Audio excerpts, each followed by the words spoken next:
بله برادرای عزیز، وظیفه پدر این فقط خورانیدن و پوشانیدن نیست. وظیفه بله اساسی پدر تربیت دادن فرزندان است.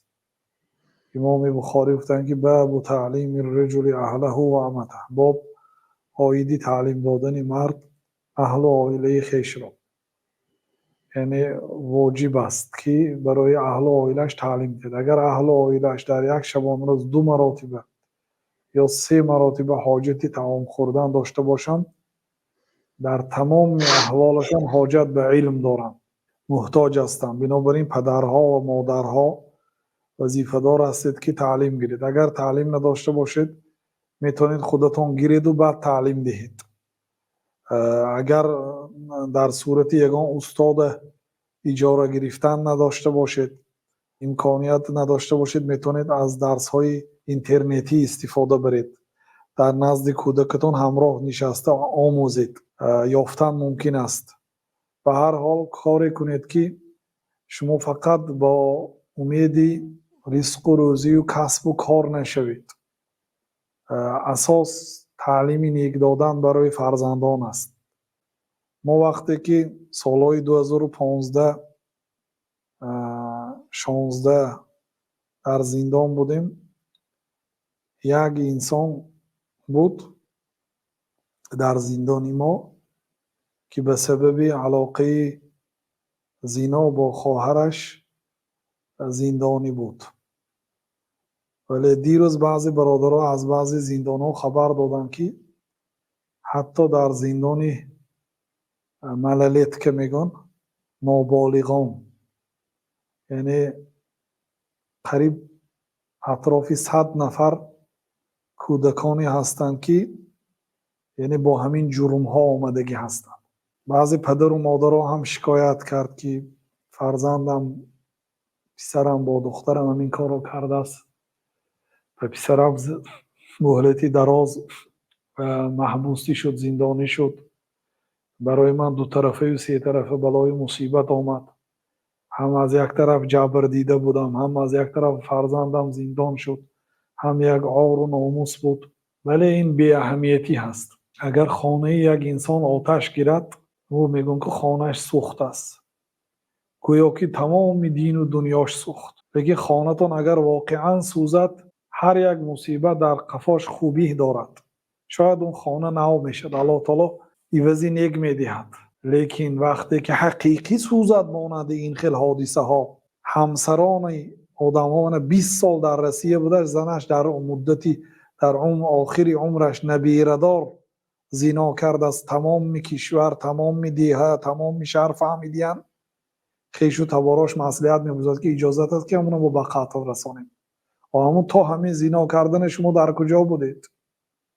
اما به زندگی خودم آواره بودیم، امروز میخواهم به قتل رسانم فلانی را، برای اینکه آبروی ما، عائله ما ریزاند.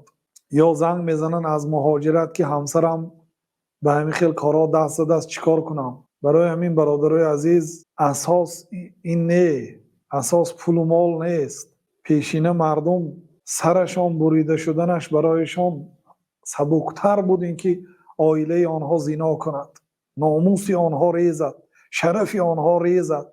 بنابراین بعضی پدر و مادرها فقط خورانیدن و نوشانیدن و پوشانیدن به عهده گرفتن، گویا وظیفه‌شون فقط همین باشد، مسئله تربیه را یعنی یکسو گذاشتن. در نتیجه این نوع خانه سوزی ها بعد دیگر اصلاح نمیشد. این همین آدمی که مثلا دخترش با پسرش همین کار کرده است، تا آخری عمرش دیگر این داغ در قلبش باقی میماند. اما خانه تان حقیقی سوزد و از نو میسازد، الله تعالی عوض نیک میدهد، باید جای اجاره میگیرید، زندگی میکنید. بنابراین در مسئله فرزنداتان برادرای مهاجرا و در مسئله همسراتان هر روز 20 مرتبه باشد 20 مرتبه زنگ زنید. من مثال ما درباره آمیختگی صحبت کردیم، درباره پخش مستقیمی شرح حراست الفضیله 1 2 3 گوش کنید. وقتی که گفتیم که زنهاتون رو به کارخانه ها نمانید، من هر روز در من شکایت های قطار هست. من چندین سوال ها از حال جواب ندادیم، گوش نکردیم، همش آیدی خیانت است. زنش به کار مانده است، به بازار، به کارخانه همراهی یک کارمند زنا کرده است. چیکار کنم؟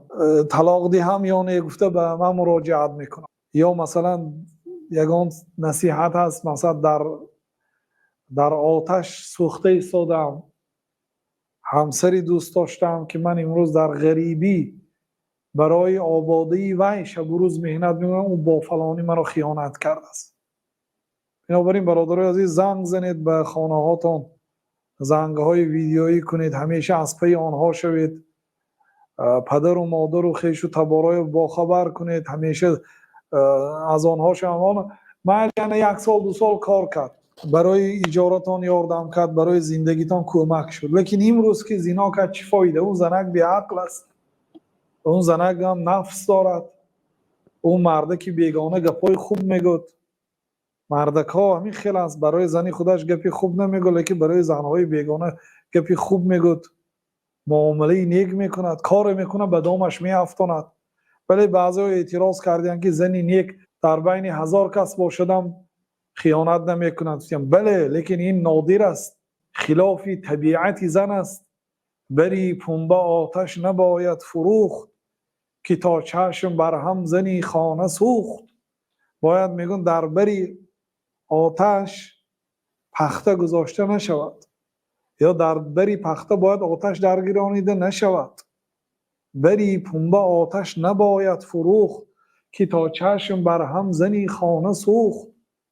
کمک بیخبر میمونی، اون پخته میسوزد و فقط خودش نمیسوزد، کاش فقط اون پخته میسوخت، خانه را هم میسوزاند.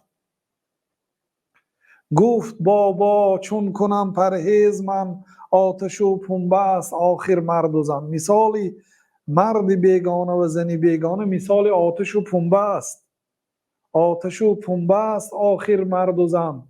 پنبه را پرهیز از آتش کجاست، یا در آتش کی حفاظ است و تقاست.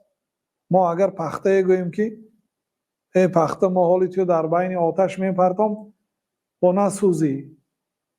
آتش گوییم که آتش، حالی من پخته را به داخل تو میپرتم نسوزانی. با کدام یکی اینها گپی ما را میگیرند؟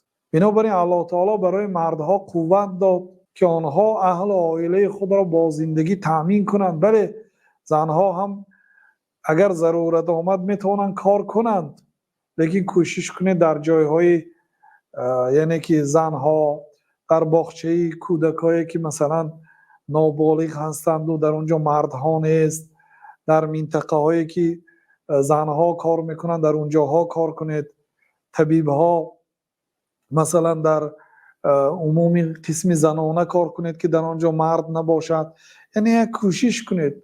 آمیختگی ضرر دارد و اگر به ضررش باور نکنید، اون یار و دوستاتون نگاه کنید، همسایه های نگاه کنید، خویش و تبار و اون کسایی که میشناسید نگاه کنید. کسانی که به شوهرش خیانت کرده است، سبب خیانت آموزید. این بسیار دردی وزنین است برادرای عزیز. بنابراین به این چیز اهمیت، فقط هم مغمتون فقط خورانیدن و پوشانیدن نباشد. اگر شما امروز رفت و از دنیا گذرید، الله تعالی رزق همه های میدهد، بلکه شما باید به تربیه هاشون اهمیت دهید برادرای عزیز.